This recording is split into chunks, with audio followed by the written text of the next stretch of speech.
Beyonce, definitely. I just thought she was, well, the first thing I saw, was her beauty and how beautiful she was. And then I listened to her music and I loved her music. She's incredibly talented. I get very embarrassed. I feel humiliated. I get angry. It was real weird getting congratulations texts from people for money. Does Rihanna know something about the darker force in the music industry that has artists almost forced to bow down and thank Beyonce? And thank you, Beyonce. You're amazing. Yeah. With rumors about industry power plays and hidden agendas, why are so many artists thanking her without any apparent reason? Could it all be part of a larger plan to keep her at the top? Y'all call the internet Beyonce's Internet. So is it not fair to come to the queen about evolving her business practices? Is she low-key pulling the strings behind the scenes? That's the foundation of capitalism. To be a billionaire, you have to exploit labor. That is not the shit. It's fucking disgusting, is what it is. And it's not just Rihanna who's raising eyebrows. Celebrities across the board seem almost compelled to give their public adoration to Beyoncé, especially after winning big at the Grammys. Adele's famous 2017 Grammy speech, where she insisted Beyoncé was the true winner, left fans puzzled. Did Adele really believe that, or was she pressured to say it? I can't possibly accept this award, and I'm very humbled and I'm very grateful and gracious, but my artist of my life is Beyoncé, and this album for me, the Lemonade album, was just so monumental. And Lizzo's heartfelt thank you to Beyoncé after winning Record of the Year in 2023. Was that genuine admiration or just a PR move to stay in Beyoncé's good graces? Beyonce, whew, you changed my life. You sang that gospel medley, and the way you made me feel, I was like, I want to make people feel this way with my music. So why are we hearing this now? Is Rihanna finally ready to reveal Beyoncé's behind-the-scenes influence that everyone seems to tiptoe around? For years, fans have been scratching their heads over this peculiar trend, artists thanking Beyoncé on stage, even when she wasn't involved in their projects. Is there an industry-wide pressure to keep Beyoncé's name on everyone's lips? I'm really happy for you. I'm gonna let you finish. But Beyonce had one of the best videos of all time. Before we dive deeper, let's start with one big question. Why are artists compelled to thank Beyoncé during awards ceremonies, even when she wasn't directly involved in their projects? Could this be a display of pure respect, or is there something more complex happening behind the scenes? And thank you, Beyonce. You're amazing. Yeah. For years, Beyoncé has been one of the most influential figures in music, hailed as an icon by fans and praised by nearly every artist who shares an award stage with her. But if you've ever wondered why, you're not alone. Rihanna is finally hinting at a hidden truth, a truth that challenges the admiration we've all come to expect around Beyoncé. This goes deeper than industry respect or friendly competition. Some fans, and now even fellow artists, are starting to believe there's something unusual happening. Why do Grammy winners like Adele and Lizzo, after winning their own awards, turn the spotlight right back to Beyoncé in their speeches? Adele in 2017 couldn't even accept her Album of the Year award without proclaiming that Beyoncé is the artist of her life. I can't possibly accept this award, and I'm very humbled and I'm very grateful and gracious, but my artist of my life is Beyoncé, and this album for me, the Lemonade album, was just so monumental. It was as if Adele felt like she had to acknowledge Beyoncé, almost as if she couldn't fully accept her own success without bowing down to Queen Bey first. And then, in 2023, Lizzo took the Record of the Year stage, only to thank Beyoncé over a song that didn't even involve her. Now that may seem harmless enough, until you realize this has become a trend, especially at the Grammys. Artists like Lady Gaga, Megan Thee Stallion, and even Britney Spears have done the same. The big question is, why? Many conspiracy theorists have taken notice, believing that artists feel pressured to acknowledge Beyoncé as the ultimate icon in order to maintain their own success and approval in the industry. But according to sources close to Rihanna, the truth might be far darker and much more orchestrated than anyone realizes. Some fans have turned this into a full-blown conspiracy theory, claiming that artists might feel that giving Beyoncé a shout-out is almost mandatory, like a way of staying on her good side. And let's be real, Beyoncé is powerful. It wouldn't be crazy to think that, in an industry as cutthroat as this one, staying on her good side might be smart for anyone looking to keep climbing the ladder. But get this, it's not only female artists who seem to be trying to get into Queen Bey's good graces. A few years back, Kanye West took it upon himself to do something unforgettable, something that still has people talking to this day. It was the 2009 MTV Video Music Awards, and Taylor Swift had just won Best Female Video for You Belong With Me, beating out none other than Beyoncé herself, who was also nominated for Single Ladies. Put a ring on it. As Taylor took the stage, all smiles and ready to deliver her thank you speech, Kanye suddenly appeared out of nowhere, swaggering up to the mic like he owned the place. And in a move that no one could have anticipated, he took the mic from her mid-sentence. With the confidence only Kanye could muster, he declared, I'm really happy for you. I'm gonna let you finish. But Beyonce had one of the best videos of all time. Taylor looked stunned, frozen in place with the mic still in Kanye's hand. The audience started booing while Beyoncé looked on from her seat, visibly cringing. It was awkward, uncomfortable, and kind of iconic. Kanye didn't seem to care though. He was on a mission to make sure Beyoncé got her moment, even if it meant stealing one from Taylor. Then we have Rihanna, who seems like the one person in the industry totally unbothered by all of this. She doesn't jump on the thank you Beyoncé bandwagon. In fact, she rarely mentions Beyoncé at all, and Rihanna doesn't exactly follow anyone's rules. She's been running her own empire, from music to beauty and fashion, and doesn't seem to care if she's going against the grain. Some fans think Rihanna's silence on Beyoncé is her subtle way of saying, I'm good on my own, thanks. It's like she doesn't feel the need to give anyone credit for her success, not even the queen herself. But is that the only reason why Riri doesn't associate herself with Beyoncé? Or could there be something more sinister? When Rihanna started out, she was actually a huge fan of Beyoncé, just like millions of people back in the day. Her beauty and how beautiful she was. And then I listened to her music and I loved her music. She's incredibly talented. I think she's what every female artist should strive to be or strive to be. But as Riri's star began to ascend, Beyoncé allegedly started feeling a little, shall we say, uneasy? Some say it was jealousy, others say it was just plain old competition. But whatever the reason, tensions definitely started to simmer. Then came the song Bow Down. Queen Bey dropped this bombshell, and the lyrics seemed to be sending a clear message to all the other female artists out there, including Rihanna.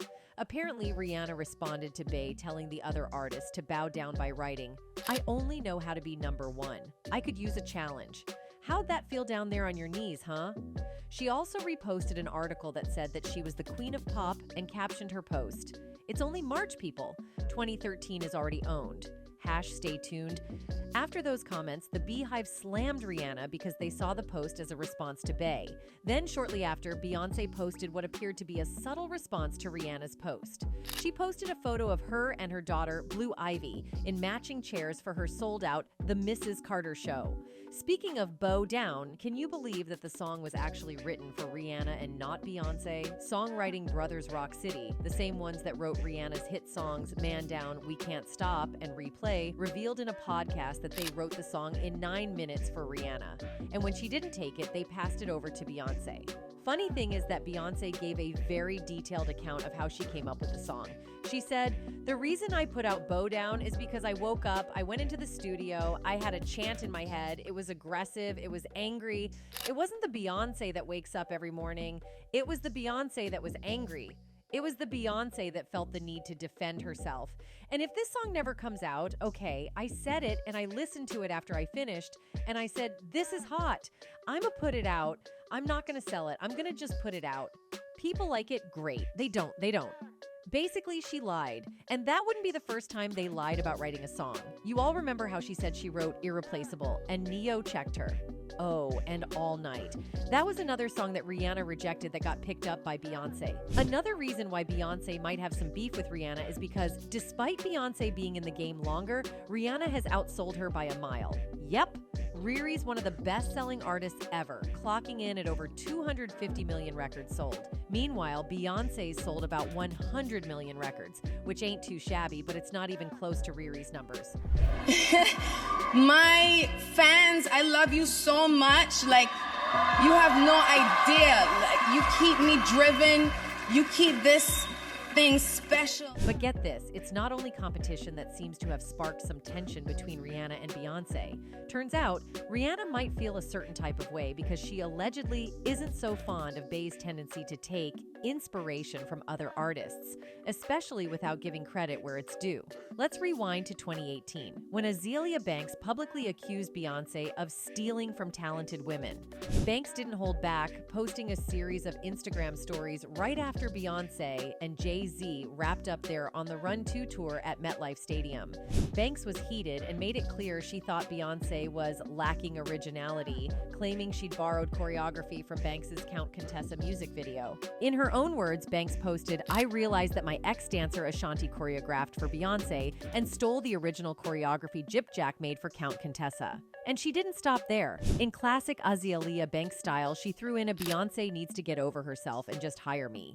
Banks also went on to say that Beyonce had made her whole brand about female empowerment, but was actually just trying to steal from talented women and try to outdo them without really succeeding. She continued, "I really hope Beyonce gets real with herself soon and humbles herself enough to accept the visions and full projects women who admire her put together for her." And she didn't hold back on her critique of Beyonce's image either, adding, "Like, we don't need any more Beyonce thought moments. I have no clue why she wants to be a regular bee." But this wasn't even the first time Banks had something to say. Back in 2016, she'd already made similar claims, calling Beyonce out for poaching and for taking food out of darker-skinned women's mouths and pretending to be inspired. According to Banks, Beyonce wasn't really an artist, but someone who just hopped on trends and styles created by other Black women. Now, moving on from Aelia's strong opinions, Beyonce's alleged copycat ways don't just apply to her music. They might even extend to her style. Just a few months back, Erykah Badu stirred up some drama with a post that had fans wondering if she was shading Beyonce for supposedly biting her iconic look.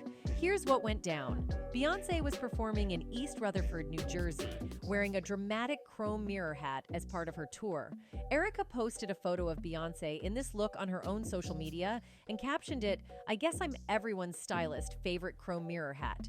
She even included a side-by-side with her own outfit featuring a similar hat style, hinting she was the OG when it came to dramatic headwear. The fashion gods gave me the keys out here in these streets. Now, if you know anything about Erykah, you know she's all about the hats. She's been rocking eye-catching, over-the-top hats for years, making them kind of her signature. So when she saw Beyonce in a similar style, she might have taken it as a little too close for comfort. Of course, not everyone agreed, and plenty of fans thought Erykah was reaching. After all, Beyonce's been wearing hats for ages, and the chrome version could just be a match for her Renaissance tour theme. Then there's the fact that major stars like Beyonce often have entire teams of stylists behind their looks, so it's not like she's personally picking out every accessory. Still, fans couldn't help but notice that Erykah didn't stop there. When Beyonce posted photos of herself in the hat, Erykah dropped a comment saying, "I'm flattered." It wasn't long before she posted a reel about the hat, captioned it as her favorite, and doubled down on stories. Some people felt like Erykah was definitely trying to imply something, and whether or not Beyonce's look was an intentional nod to her style, it had people talking. And Erykah's not the only one who's felt the sting of a Bey inspiration.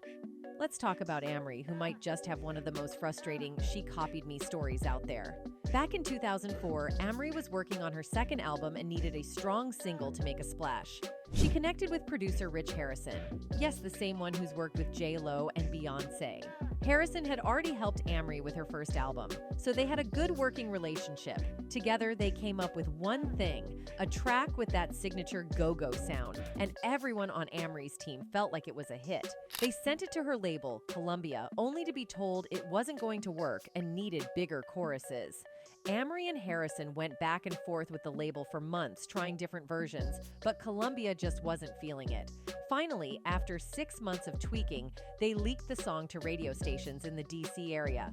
One Thing ended up blowing up on its own, and the label had to go with it. This one thing that got me tripping. And it didn't end there. Shortly after One Thing dropped, fans started to notice that Beyoncé's hit Crazy in Love had a similar vibe. Same producer, same go-go beat, and the horn hook that Bey herself said was the reason the song was so catchy. Got me looking so crazy right now. Your love's got me looking so crazy right now. To make matters there's even more suspicious. Producer Rich Harrison once mentioned in an interview that he'd been sitting on the Crazy in Love sound until the right artist came along. Fans speculated that Amry's go-go style was being recycled for other artists, and Beyoncé was the one benefiting from it. And honestly, it's not hard to see why people might think that. Amry has always been vocal about how her go-go sound was unique to her and rare outside of the DC area. She even talked about how hard it was to get people in the industry to understand the sound, saying, "We did it the first time on Need You Tonight, but we slowed it down a lot. And this time we did it on an up-tempo track." I was like, we have to do it in an up-tempo way because when you hear it on the radio in DC, it's fast. So when Crazy in Love blew up, it left a lot of people side-eyeing the situation.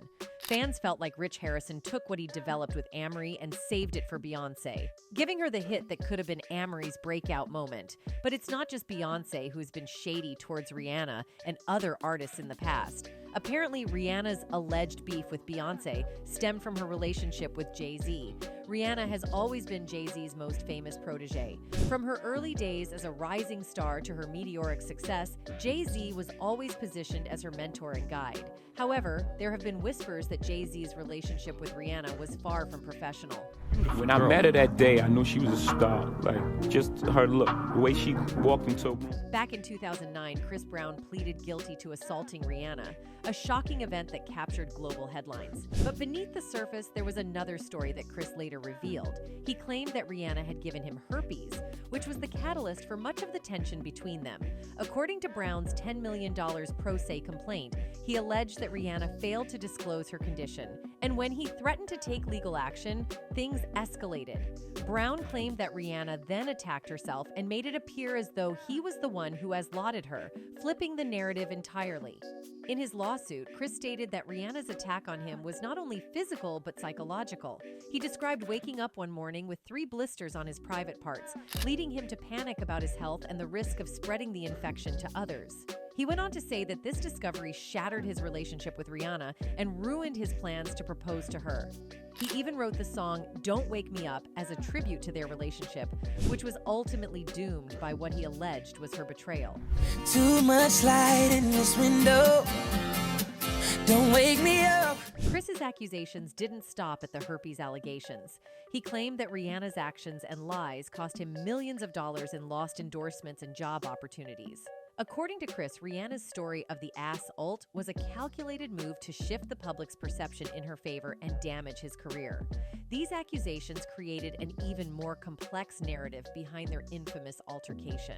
But as the public tried to digest these claims, more rumors began to surface, raising the question, did Rihanna give herpes to someone else? A model who had previously worked with the singer came forward with allegations that he too had contracted herpes after being with her, adding another layer of controversy to an already scandalous situation. However, the story gets even more convoluted when we look at where Rihanna might have contracted the virus. According to Jaguar Wright, a well-known figure in the music industry who has never been shy about exposing dark secrets, the source of Rihanna's herpes infection may have been JayZ. People don't understand what happened that night. And that's because JayZ worked so hard to change the narrative of that night. Now, Rihanna was only 14, 15 when he started her and signed to the Def Jam. It's clear to say that the herpes that she had came from the person she had been most involved with, and that was Sean Carter. Jaguar Wright claimed that JayZ's involvement with numerous women, including younger artists like Rihanna, may have led to him contracting herpes and then passing it along. Wright's statement suggests that JayZ had an affair with Rihanna in her early years at Def Jam, when he was a mentor to the budding star. Now, Foxy Brown, another of JayZ's proteges, has also spoken out against him. Foxy's story is eerily similar to Rihanna's. Both women were young, talented, and eager to break into the music industry, but both now allege that JayZ used his power and influence to control them. Foxy Brown allegedly confessed that her ticket to rap stardom came at a cost, and it all happened while she was young. There are rumors that she claims JayZ, then 27, took her V card when she was just 15 years old, and that Hova, who as the story goes, has a horse-like you-know-what, funded her shopping trips and pampering at hair and nail salons while she was still in high school, all to get into bed with her. In the beginning, we'd jump in the van, we'd go to Maryland, we'd go anywhere. You know what I'm saying? But there's more. Allegedly, JayZ, according to Foxy, has a thing for trans people. Apparently, she discovered this after one began calling and harassing her shortly after JayZ gave her the G infection. I think about what I'm gonna say. Okay. You know what I'm saying? I think about what I'm gonna do. Allegedly, she claimed that during one of her sessions with JayZ, there had been a video recording involved. This session was far from private, as another high-profile individual was allegedly present, none other than the multi-talented Jamie Foxx, who played the role of Wanda in the iconic sketch comedy show In Living Color. It appears Foxy's supposed account ventured into even murkier territory when she allegedly disclosed that JayZ had compelled her to sign multiple non-disclosure agreements or gag orders related to an intimate encounter that involved all three of them, herself, Jamie Foxx, and JayZ. She asserted that this encounter was, in fact, a threesome. The sensational twist in this story occurred when, shortly after this incident, the alleged videotape of that supposed particular rendezvous mysteriously disappeared from her home. Foxy Brown firmly believes that JayZ had a hand in the disappearance of this tape, raising suspicions about his involvement in the alleged theft. But this is only the tip of the iceberg. Beyond the shocking revelations and claims, there are claims that Foxy Brown divulged another intriguing facet of JayZ's life. Supposedly, according to her, there was an enduring consistency in JayZ's world that could not be ignored. She allegedly hinted at a connection between JayZ and Larry Johnson, suggesting that their relationship may have been more than just casual friendship. The fact that JayZ had once shared an apartment with the NBA player, who had a prior association with Rocawear, lent some credence to her insinuations. In her alleged candid recollection of her experiences with JayZ, it seems Foxy did not hold back when it came to expressing her sentiments about Jay's wife, Beyonce. Her feelings towards Beyonce were far from sugar-coated, to say the least. Foxy Brown left no room for ambiguity in her candid remarks regarding the global superstar. She allegedly revealed that Bey had also been infected by JayZ. Anyway, Foxy would later sign a contract with Def Jam, and only afterward did allegations surface suggesting a romantic liaison between her and Jay. Once again, Foxy vehemently denied these claims, insisting that her connection with Jay was rooted solely in their shared passion for music. Nevertheless, the circumstances surrounding a 27-year-old man's friendship with a 15-year-old girl undoubtedly raise eyebrows. Their onstage chemistry was hard to ignore, and JayZ often invited Foxy to perform with him during his tours. In any case, as Rihanna's influence continues to grow, her approach could encourage other female artists to break free from industry norms. But the question remains, is the Thank Beyonce trend a result of genuine admiration or an industry requirement? With Rihanna and Beyonce representing two very different paths to success, one thing is clear. The music industry thrives on powerful, iconic women. Whether it's Beyonce's influence or Rihanna's independence, both have left a mark on the industry, but in vastly different ways. Anyway, that's it for this video, folks. Bye.